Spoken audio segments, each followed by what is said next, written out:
You're listening to the weekly Parsha Podcast with Ari Goldwag, recorded with Hashem's never-ending assistance in Ramat B'Shem Shizyav 783, 2023.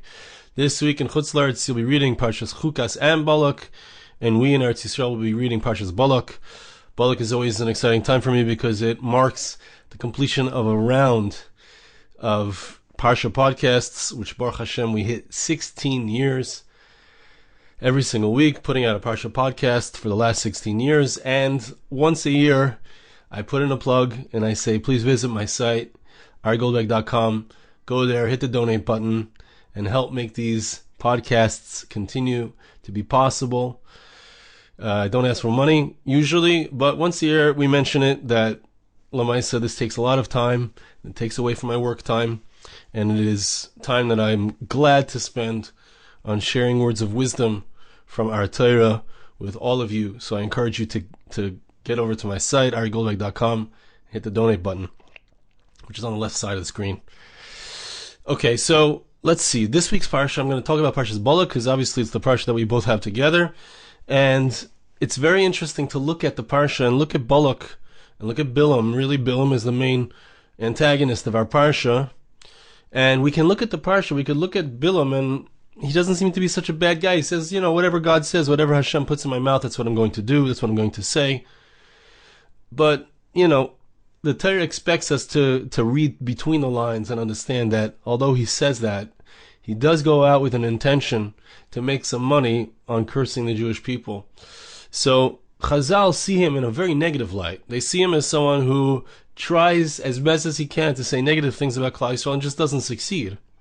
Ultimately, he does succeed in giving advice to Balak to cause the Jewish people to sin, because that is the way to take them out of favor in the eyes of Hashem, as it were.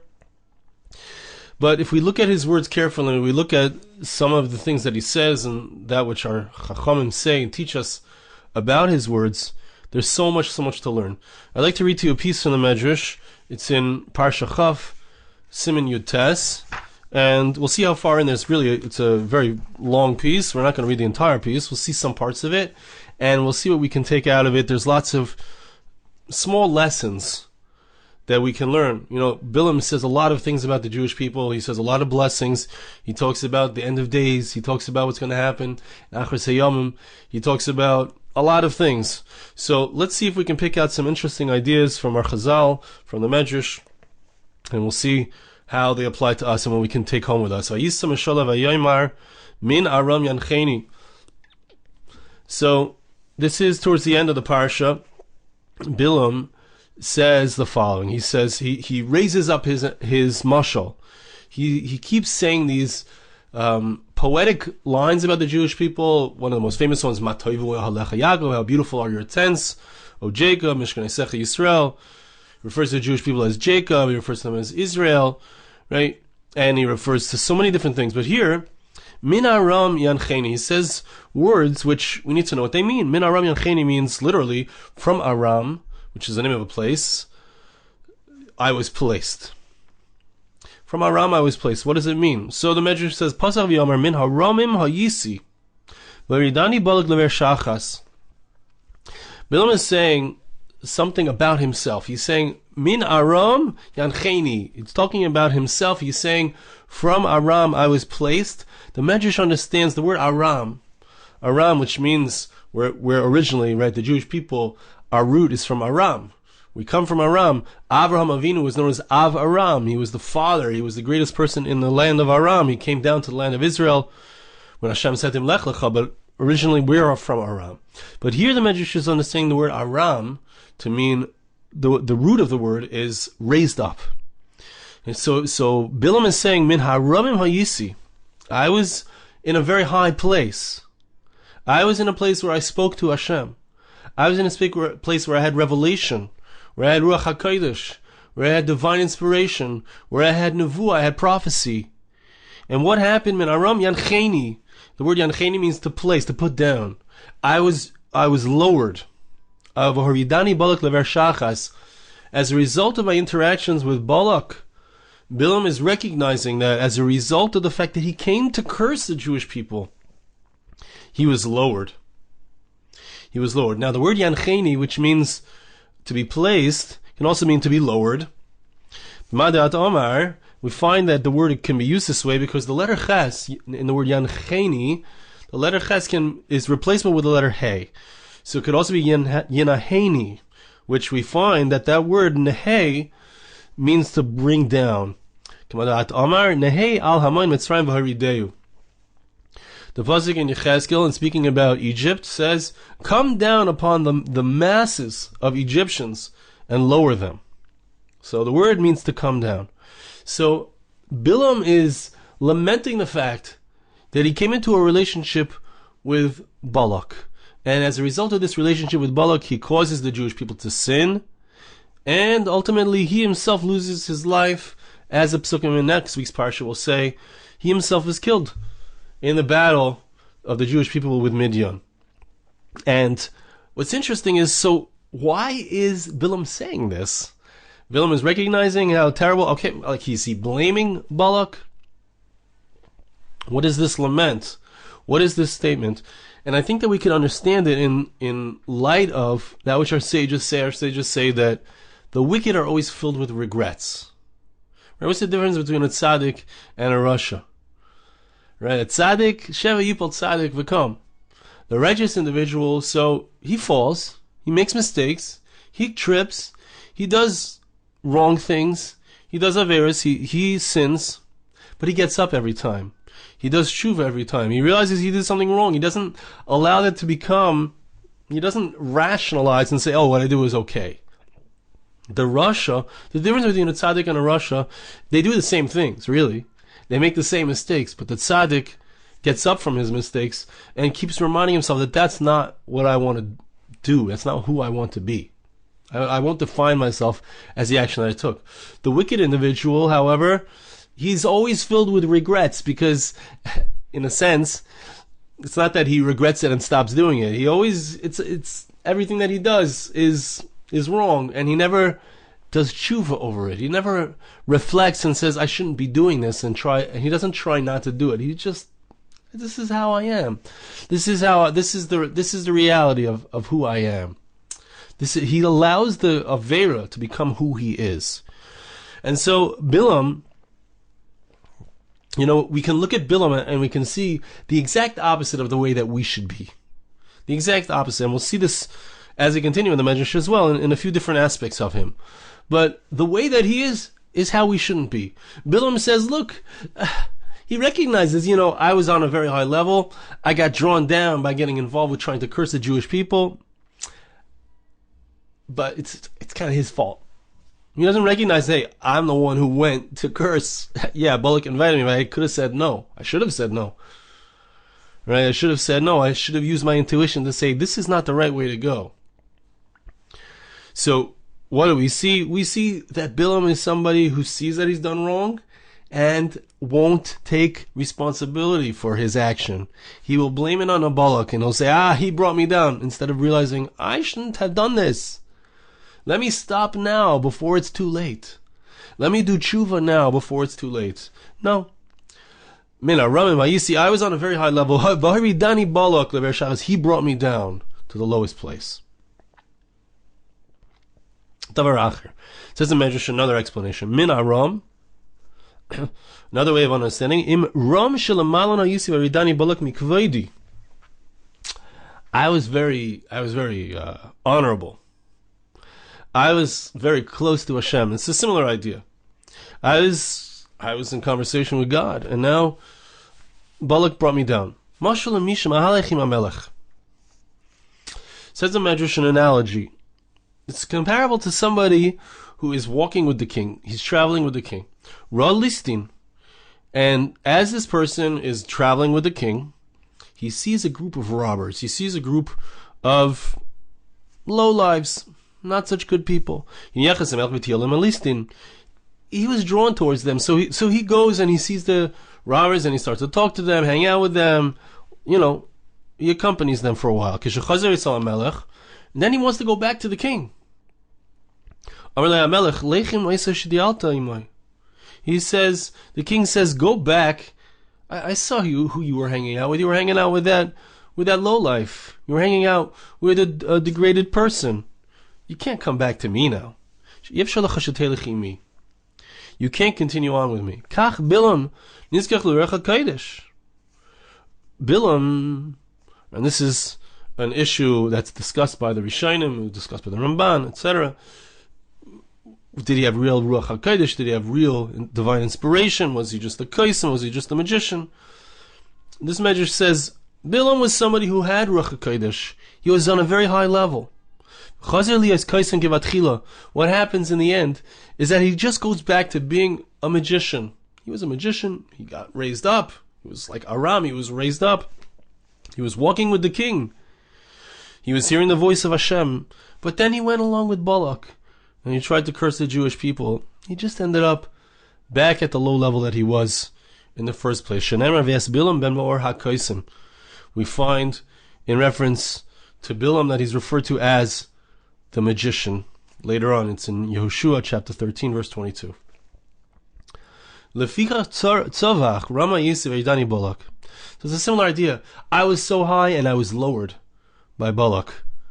Again, he doesn't take responsibility for himself. He doesn't realize that it was because of the fact that he chose to leave the king, to leave the presence of Hashem himself, as it were, and hang out with someone who is a very low person. Hashem says, I'm not interested in you anymore. Davar Acher. Now the Medrash says something very, very interesting. Min Aram Yancheni, another pshat. Min Aram Yancheni. Amar Loi.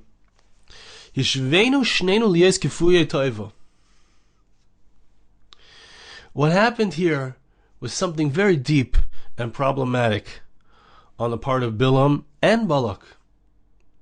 Bilam and Balak, as would be the case of many enemies of the Jewish people throughout the generations, Haman comes to mind, they didn't recognize that their very existence was a result of the kindness of the Jewish people. For Haman, it was the fact that he came from Agag, and Shaul HaMelech had been the one to allow Agag to live, and therefore Haman existed, and here he is trying to destroy the very people who brought about his existence. But this is true of all evil people. The evil people, if we could point our finger to a midah, to a character trait, which is typified by these types of people, it's the midah of kfiyas tov. Ilulei Avraham Avim lo haya Balak. Why was it kfiyas tov? Kfiyas tov means a denial of the good that was done for them. They wouldn't exist if not for the people who they're out to get. If not for Avram Avinu, there wouldn't be a Balak. Who is Balak? He was the king of Moav. Who is Moav? Who are the people who he was the king over? Where was this nation from? They were from Lot. Why did Lot exist? Why did Lot have the ability to have a child named Moab? It was because he was saved. He was saved from destruction in the merit of Avraham Avinu, Abraham. Avraham lepolat loit misdoim. Atami b'nei banav shaloit. This Medrash holds that Balak himself was from the great-great-grandchildren of Lot. Why did he exist? Balak, he wants to destroy the Jewish people. The Jewish people are why you exist. If not for Jacob, their forefather, I wouldn't be in the world. Billum HaRasha. In this statement, there was a certain recognition. And once again, we see that the recognition doesn't help him to change. But there was a recognition of the fact that why was he in the world? It was only because of Yaakov, their forefather. What does that mean? The Medrash tells us an awesome secret. Bilam, who was he? Where did he come from? Bilam was actually a son or a grandson of Lavan HaArami, so he was a cousin of the Jewish people, and he was coming to curse out the Jewish people.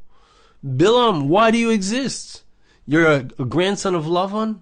Your very existence is because of Yaakov Avinu, of Jacob.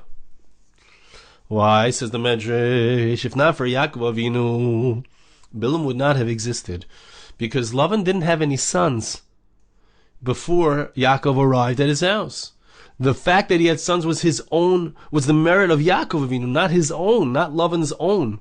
The pasuk tells us that Rachel Imenu, Rachel was the one who was shepherding the sheep. If Lavan had any sons, how could he have made his daughter a shepherd?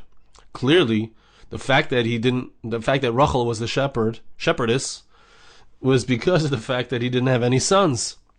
Right, we know that he did have sons at a certain point, because years later, the sons of Lavan were speaking negatively about Yaakov. And Lavan himself admits that how did he have the blessings in his home, which include having sons?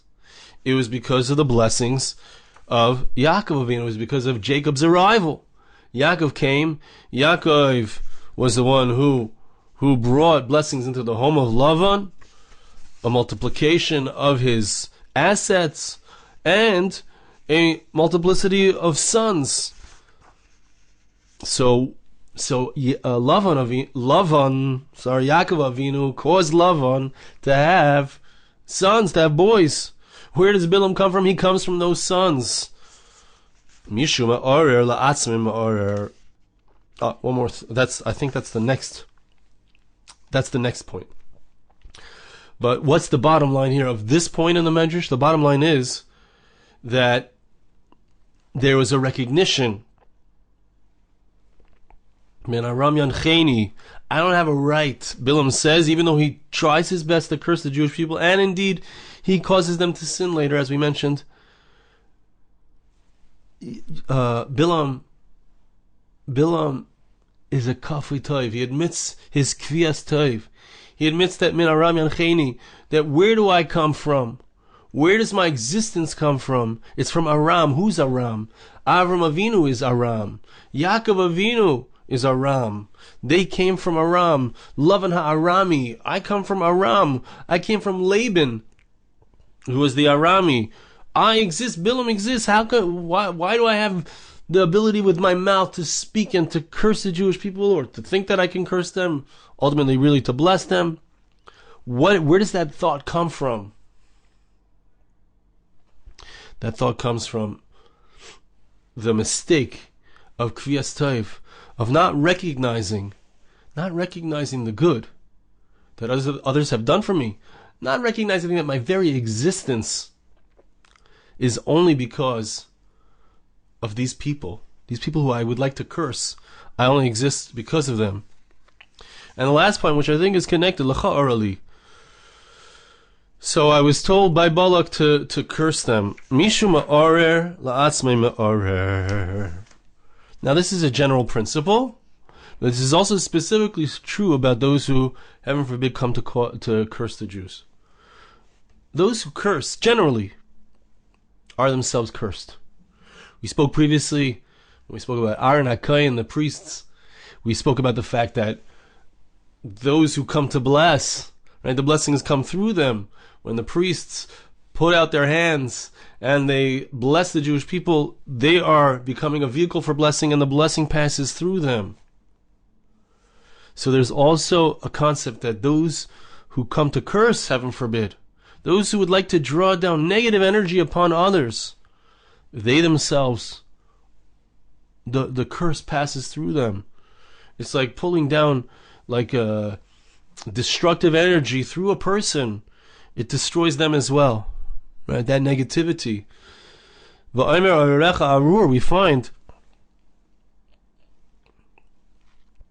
find that HaKadosh Baruch Hu promises, and this is connected to Avram Avinu, Hashem promises Abraham that those who bless you will be blessed, those who curse you will be cursed. That negativity, that darkness, that desire to come and curse, I would say it's connected to the Kviyas Tov. The Kviyas Tov, the lack of appreciation for the fact that his entire existence came as a result of these people. You know, a person who curses, and it doesn't have to be a curse, it could be just looking negatively at others. It could be looking negatively at others, judging people negatively. If I look around and I send my curses, heaven forbid, send my negative view, my negative judgment around to other people, it shows, first of all, it draws into me, heaven forbid, I don't want to speak about myself. A person who looks at others in a negative way draws into himself negativity, and ends up judging themselves. Often a person who's negative about others is negative about themselves. And that midah is such a terrible midah. It's a midah of Billum harasha, shesum ha'ayin, the closed eye, the negative eye, the ayin ra'ah, the one who sees everything negatively, who's compared lahavdil to the tzaddikim of Klal Yisrael, who saw things in a positive way, who were able to see blessings. Right? A person who sees the world in a negative way, who's looking to cause others harm, perhaps to bring himself up, to save myself from them. Right? That's why Balak was hiring him, to try to protect himself. But someone who sees others negatively, ultimately they destroy themselves through that negativity. That's the lesson. A person who is kafi toiv, a person who doesn't recognize the good that others have done, can come and try to curse those people who have done him good. That type of person is self-destructive. It's destroying himself in the process. And that type of person blames others. Blames others for all of their problems. Blames the Jewish people. Blames Balak. He's the one who brought me down, when it was Bilaam himself who chose to be drawn into the plan of Balak, and who chose to try to curse the Jewish people. So I think that the bottom line, the takeaway, the main takeaway here is that we're looking for the opposite. Whatever Billum is, we need to be the opposite. We need to look for blessings. We need to look to bless others, to find the good in others, to wish positivity upon other people, and by doing so, we draw positivity to ourselves. We need to look at others and be makir tov. Right? How does somebody be such a kavod tov? How does somebody want to destroy the very people who are the reason why he exists? It comes from a general negative look, but it also comes from not taking stock properly of the blessings that I have. All of the good things that I do have. If I'm jealous of others, it's often because I'm not looking at all of the good things that I have. I want something more. I'm not sameach b'chelki. Right? So the lesson from Billum is to be makir tova, to appreciate and express appreciation and do good for others, to bless others who have done us good. One of the classic ways that Rabbi Yisrael Salanter, the father of the Musar movement, he would suggest to people who are jealous of others or upset at others having done them wrong, was to be Meshalem Tova Tachas Ra, to intentionally do favors for those who have done us wrong, to intentionally do favors to those we're jealous of, to go out of our way to be positive. That takes away the negativity, that infuses within ourselves a positivity. And finally, back to the first point, taking responsibility for our own actions, being like the tzaddik, who recognizes if we've fallen, it's our responsibility to get up and not look and say, hey, that person caused me to fall, but to recognize, no, I chose to follow that person. It's that recognition, that responsibility that helps us to be like the tzaddik who's sheva yipal tzaddik v'kam. He gets up, he takes responsibility for his actions and tries to be better. I want to bless you and ask you to bless me. Hashem should help us to learn all of the lessons, to see indeed the blessings. Hashem took all of what Billum was, and he turned around the negativity and showed the positive side of every single negative thing that Billum tried to do. We need to also, Hashem should help us to take a lesson from those who are wicked, the negativity that they have. Let's use the negativity and turn it around for ourselves and be able to use it in a positive way, to recognize our mistakes, take responsibility, to be makir tov, to recognize the good of others, and to bless others, and to encourage ourselves and those around us to have a positive look and an ayin tova, a positive blessing, a gisha, an approach to all those around us of positivity. Thank you so much for listening. Have a wonderful Shabbos. This podcast was made possible through the gracious donations of listeners like you. For more podcasts like this, please visit www.arigoldwag.com or search on iTunes Ari Goldwag.